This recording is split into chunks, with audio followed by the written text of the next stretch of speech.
Bismillahirrahmanirrahim. Assalamualaikum warahmatullahi wabarakatuh.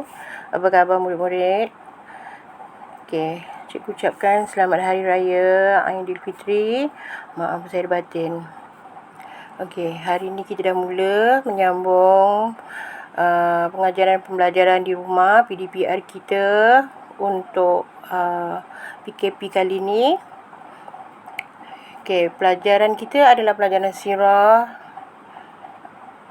iaitu daripada pelajaran 2, iaitu tajuknya pengasuh Nabi Muhammad sallallahu alaihi wasallam. Okey, baiklah murid-murid, kita teruskan pelajaran kita. Okey, kebiasaannya kaum Arab bangsawan Mekah akan menghantar anak kecil mereka untuk diasuh dan kemudian disusukan kepada perempuan dari luar Mekah. Okay, apa tujuannya? Tujuannya supaya anak mereka terdidik dengan tingkah laku yang baik, fasih berbahasa Arab terutamanya, kemudian membesar dengan sihat dan sempurna. Okay, hal ini juga berlaku dan terjadi kepada Rasul kita, iaitu Nabi Muhammad sallallahu alaihi wasallam. Okey, seterusnya kita terus kepada tajuk pengasuh-pengasuh Nabi Muhammad sallallahu alaihi wasallam. Okey, di sini ada 6 pengasuh Nabi. Okey, iaitu yang pertama sekali ya ikut ya, Aminah binti Wahab. Aminah binti Wahab. Siapa Aminah ni? Aminah adalah bunda Nabi Muhammad sallallahu alaihi wasallam. Kemudian yang kedua, nama pengasuhnya adalah Suwaibatul Aslamiyah.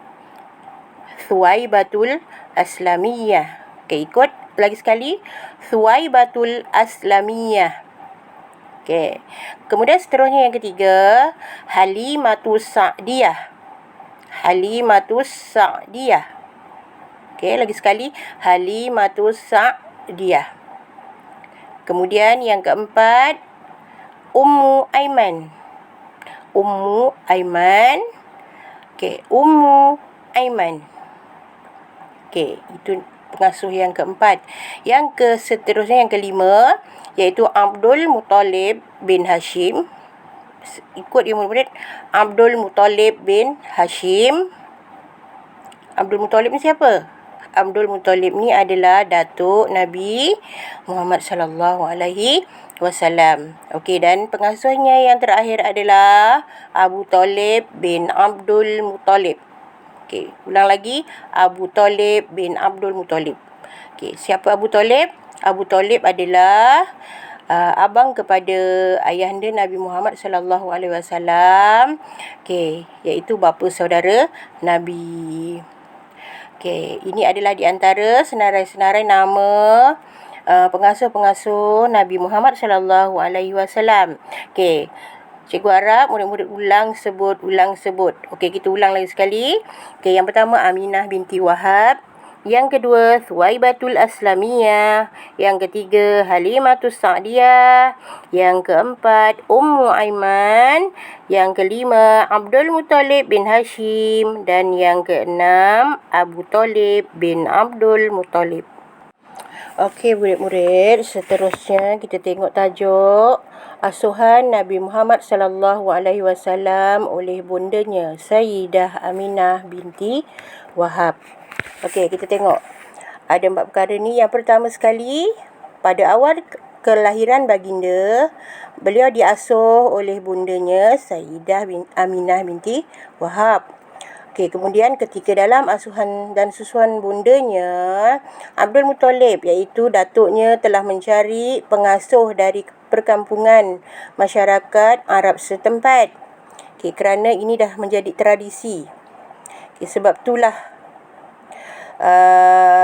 Abdul Muttalib mencari pengasuh.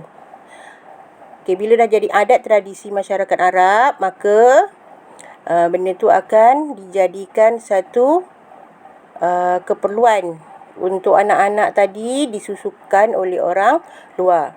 Kemudian seterusnya, Sayyidah Aminah mengasuh kembali baginda ketika berusia 4 tahun sehingga beliau wafat. Untuk makluman murid-murid, Aminah hanya mengasuh dan menyusukan Nabi hanya beberapa hari sahaja.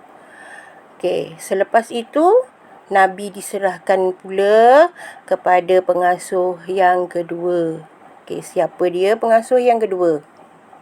Okey, murid-murid, siapa pengasuh dia yang kedua? Tadi kita dah sebut sama-sama tadi. Okey, selepas Aminah siapa? Okey, selepas Aminah pengasuhnya ialah Suwaibatul Aslamiyah.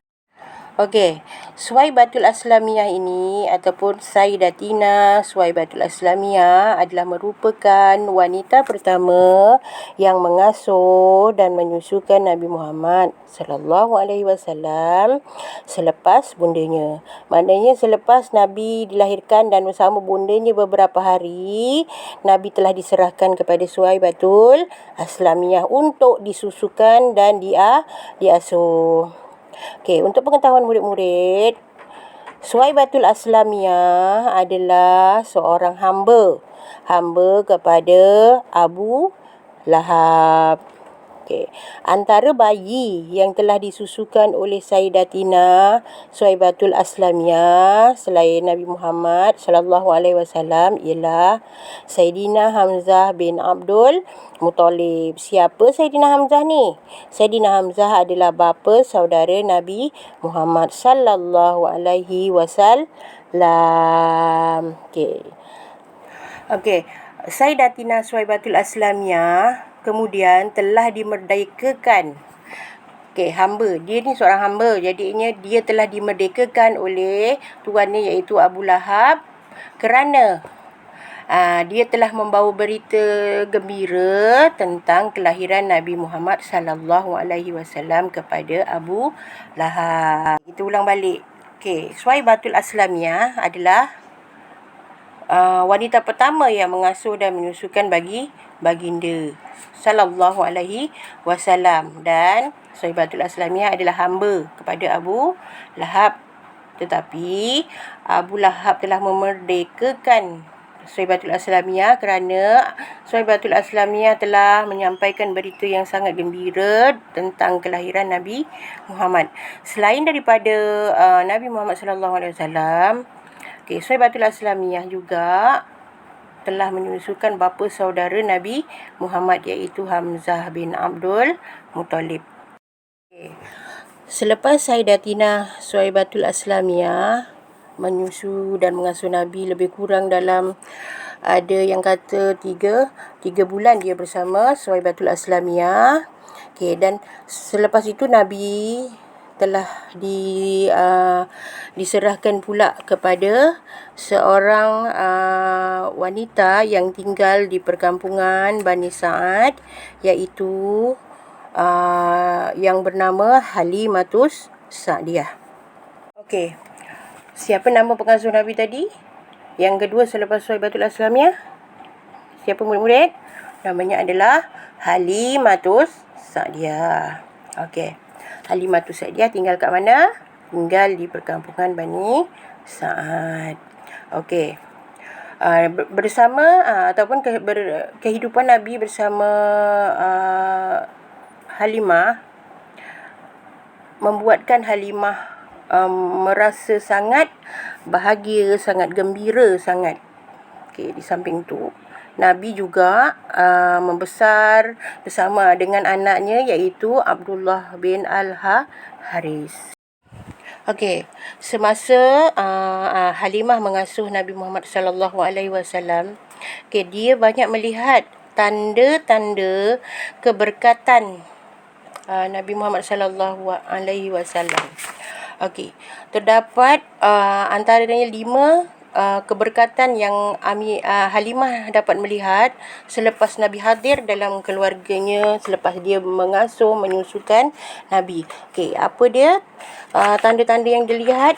Okey, yang pertama sekali, keldai tunggangannya yang lemah menjadi kuat dan pantas bergerak sewaktu membawa Nabi Muhammad sallallahu alaihi wasallam. Okey, keldai ni dia punya sifat dan perangai dia bukan seperti kuda. Kuda akan jalan laju, berlari laju, tapi keldai ini Dia secara dia berjalan adalah sangat lambat, tapi oleh kerana Nabi Muhammad yang dibawa, maka keledai yang lemah tadi itu menjadi kuat dan pantas bergerak. Seterusnya, susu badan Sayyidatina Halimatus Sa'diyah yang sedikit telah menjadi banyak. Boleh diberikan susunya kepada Abdullah dan juga kepada Nabi Muhammad. Kemudian yang ketiga, unta peliharaan yang sudah tua mengeluarkan susunya semula.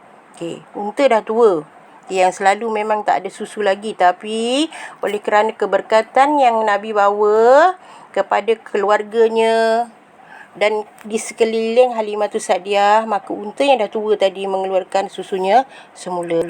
Seterusnya, perkampungan Bani Sa'ad yang mungkin sebelum kedatangan Nabi tadi, segala tanaman yang ditanam semuanya tak menjadi, tapi kerana keberkatan Nabi SAW, maka tanaman dan buminya menjadi subur. Kemudian yang kelima, iaitu kambing-kambing peliharaan Halimah mengeluarkan susu dengan banyak. Bila mengeluarkan susu dengan banyak, maka susu itu dapatlah digunakan untuk dibuat minuman harian. Baiklah murid-murid. Seterusnya, ketika Nabi dalam asuhan dan susuan Halimatus Sa'diyah, terdapat peristiwa yang menyebabkan Halimah sangat bimbang dan takut. Sebabnya ketika tu Nabi Muhammad SAW sedang bermain masa tu bersama dengan Abdullah, iaitu siapa Abdullah? Abdullah tu saudara susuan, iaitu anak kepada Halimah. Ketika sedang bermain, baginda telah didatangi oleh malaikat Jibril alaihi salam. Malaikat Jibril datang bertemu dengan Nabi. Kemudian dia telah mengambil Nabi untuk dibelah dadanya. Untuk apa dadanya dibelah? Untuk disucikan hatinya dengan air Zam-Zam. Sebab itulah Nabi Muhammad SAW menjadi contoh dan tauladan kepada umat manusia. Kerana Nabi tidak mempunyai sifat-sifat mazmumah. Mazmumah tu maksudnya sifat yang terkeji. Semua yang ada pada Nabi adalah sifat-sifat mahmudah, sifat-sifat yang terpuji. Disebabkan Allah telah memeliharanya dengan menghantar malaikat Jibril untuk dibelah, dibersihkan, disucikan hatinya agar akhlak yang ada pada Nabi itu dapat dicontohi oleh umat manusia. Oleh kerana terjadinya peristiwa itu, menyebabkanlah Halimatus Sa'diyah merasa sangat risau, sangat bimbang, takut tentang keselamatan Nabi Muhammad SAW. Dengan itu, dia telah mengambil keputusan untuk mengembalikan balik Nabi kepada bundanya untuk terus diasuh. Murid-murid, apabila Nabi telah dikembalikan kepada ibunya, kepada bundanya, iaitu Aminah binti Wahab, untuk diasuh, Aminah dibantu oleh pembantunya, iaitu merupakan seorang hamba milik kepada bapa Nabi Muhammad SAW, iaitu Abdullah bin Abdul Muttalib, yang bernama Ummu Aiman. Nabi diasuh bersama-sama bundanya dan Ummu Aiman sehingga bundanya wafat ketika baginda berumur 6 tahun. Baiklah murid-murid. Nabi Muhammad SAW telah menjalani 4 kali pembedahan dada oleh malaikat Jibril atas arahan Allah. Yang pertama sekali itu tadi ketika dia bersama-sama dengan Halimah ketika dia masih lagi diasuh oleh Halimatus Sa'diyah. Okey, itu yang pertama. Kemudian yang kedua, ketika Nabi berada dalam jagaan bapa saudaranya iaitu Abu Talib. Kemudian yang ketiga, sebelum dilantik menjadi Rasul, dan yang keempat ketika peristiwa Isra' dan Mi'raj. Maknanya 4 kali dada Nabi dibedah, disucikan hatinya dengan air zam-zam oleh malaikat Jibril.